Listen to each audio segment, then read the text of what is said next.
Seems the 8th and the 5th had a joint training session. Quite the cover story.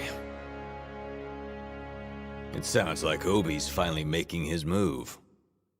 Hello everybody, MegazardX here, and for today I'm going to be reviewing the 7th episode of Fire Force called The Investigation of the First Commences. And if you haven't already checked out my episode 6 review of Fire Force, you can go ahead and click that card in the corner to check that video out, and then come back and check this video.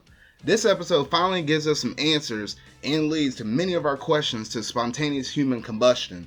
It also provides an avenue that may lead us to some answers to Shinra's terrible accident that happened several years ago. The only thing that stands in our way of all of these questions being answered now is Company 1 and their commander, Captain Burns. So make sure to get comfortable and make sure to have an icy or some other cold drink on you in hand as we're about to go over this latest scorching episode of Fire Force. Someone out there is deliberately creating infernals. I can't believe someone out there is sick enough to do that. Well, they won't get away with it. I will hunt them down.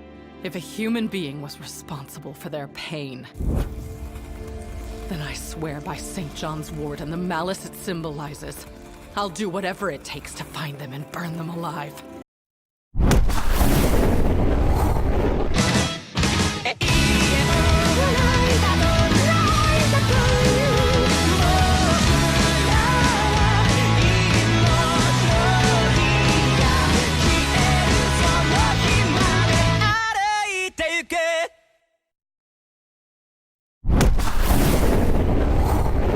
At the dinner party, which actually seemed to be a bit more like a barbecue, Hibana and Akitara started talking about the recent events.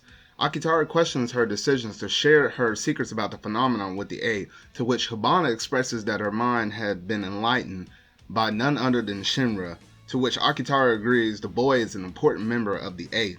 Hibana then reveals that since she experimented on various dead flame human bodies, she realized that some of them differentiated from one another and suspected that somebody is creating artificial flame humans, though this isn't the entire truth of the phenomenon.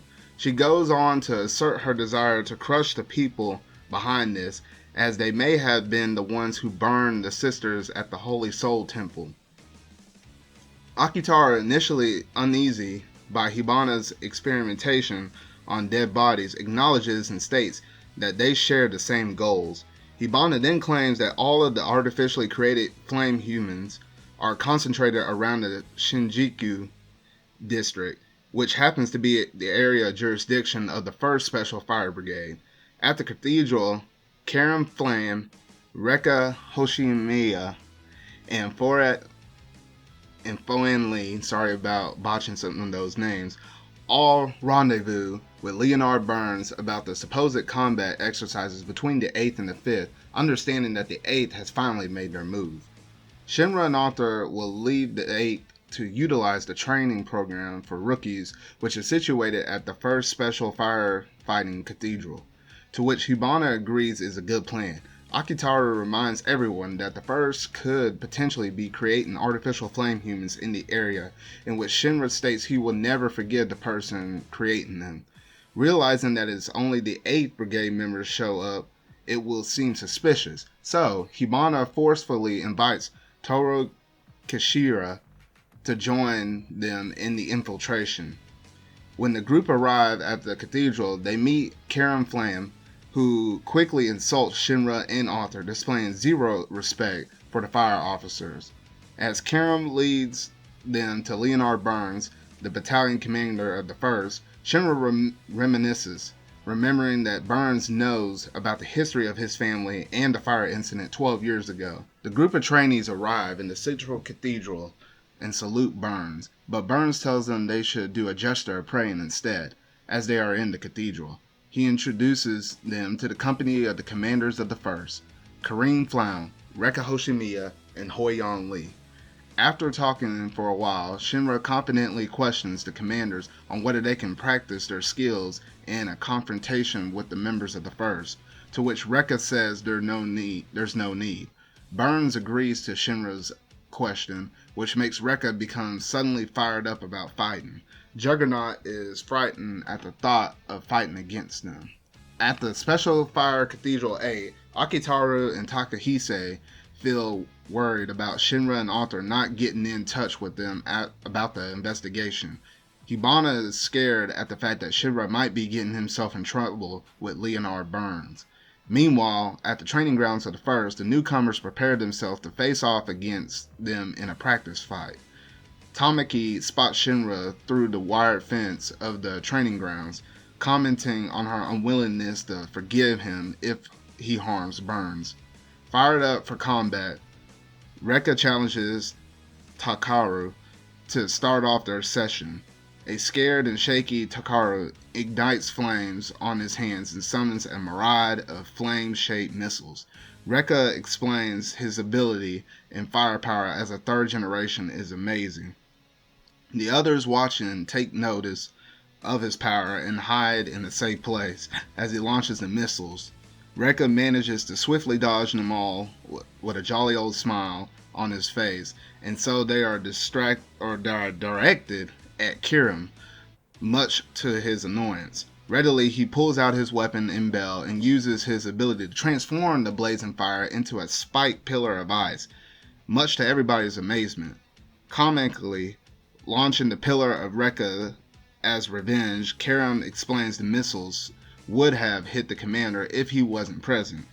After explaining his ability to transform heat into sound and sound into ice, Shinra looks in awe at the three priests, suggesting that any one of those three could potentially be the creator of the artificial flame humans. After Foem and Toru refuse to fight with an intensely imitating face, Leonard challenges the 8th Brigades to a fight. As Shinra and Burns are about to face off against each other, Arthur interrupts, desiring to fight against the battalion commander first. He thrusts forward with his Excalibur in hand, shooting with passion, but treads backwards, imitated by the sight of Leonard lifting his arm up. A bold Arthur steps in again and strikes Leonard with his plasma sword, only for him to stop Excalibur and push Arthur away from him, surprising everybody. Without hesitation, Shinra leaps into the air, pitying Arthur for failing so easily, and charges in recklessly. As Shinra deals many fire blows to him, eager to get information out of the commander about the incident 12 years ago, Leonard effortlessly blocks and redirects his kicks. After Shinra deals a heavy blow to Leonard's chest, Burns questions the boy on his reason for joining the Special Fire Brigade. After explaining, Leonard, tempered and unnerving, tells the boy he still has a long journey to go, and swiftly launches him backwards. Seemingly relaxed and with the battle regiment over, Leonard invites the newcomers to reside in the First, though Shinra becomes mad at himself for not being a match against Leonard. Tamaki steps in and accidentally trips on one of her Lucky Lude accidents, but Rekka manages to catch her. Tamaki gets down and rambles at the newcomers of the 8th.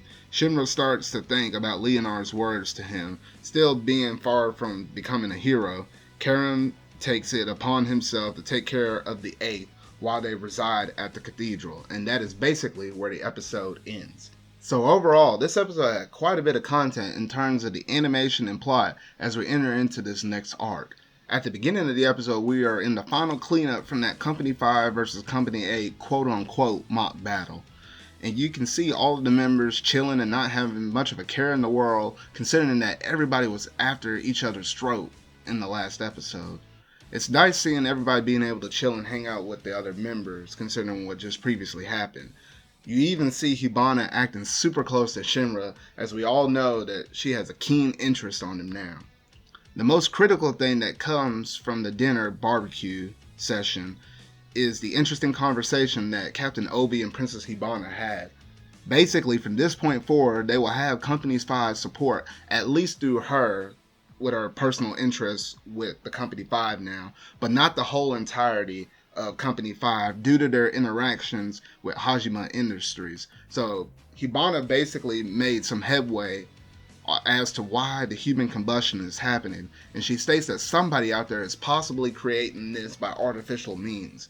Now, I believe many of us may have been thinking about this from the very beginning, because there was something that I couldn't shake as to just how this was just being a random occurrence like this is, as nearly every time this happens, it happens near our main characters like Iris and Kibana in the nun school and Shinra's family accident from several years ago. So Hibana says she has a lead on where the incidences have been occurring around, and it happens to be around the Company's One's district.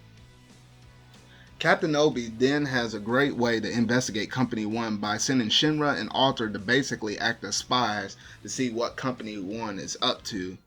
Once they arrived, it didn't take long for Shinra to ask for a mock battle against Captain Burns, which was extremely interesting as we get to see Captain Burns and see what he was actually made of. If you thought Princess Hibana was something insane with all of her fire abilities and the way how she's able to basically like shut down a fire person just on the fly like that and just leave them like breathless and just, you know, incapable of fighting, then think again, because she pales in comparison to him. I mean, Arthur's Excalibur that can cut steel in half couldn't even leave a scratch on Captain Burns, and he makes quick work of Arthur.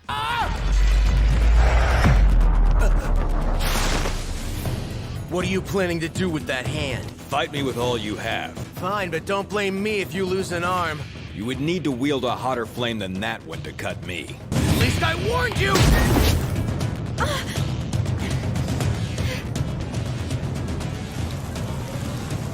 Your sword kills with one strike, but what if it should fail you? I'm not sure what this man is made of, but this man isn't normal. It makes me think if he's in that shady business with the Infernals, then maybe he might found a way to enhance himself. I'm not sure if this, is the case, but it's just my gut feeling, because I feel like anybody else that Arthur goes against, if they are a Fire Force member, he could do some serious harm to them with his Excalibur. Then we see the fight with Shinra and Captain Burns, and to no one's surprise, he couldn't even hardly make the captain flinch. The best he could do was burn the captain's shirt, so Shinra still has a long way to go in terms of getting stronger to help stop the issues with the Infernals. Step back or you'll be killed!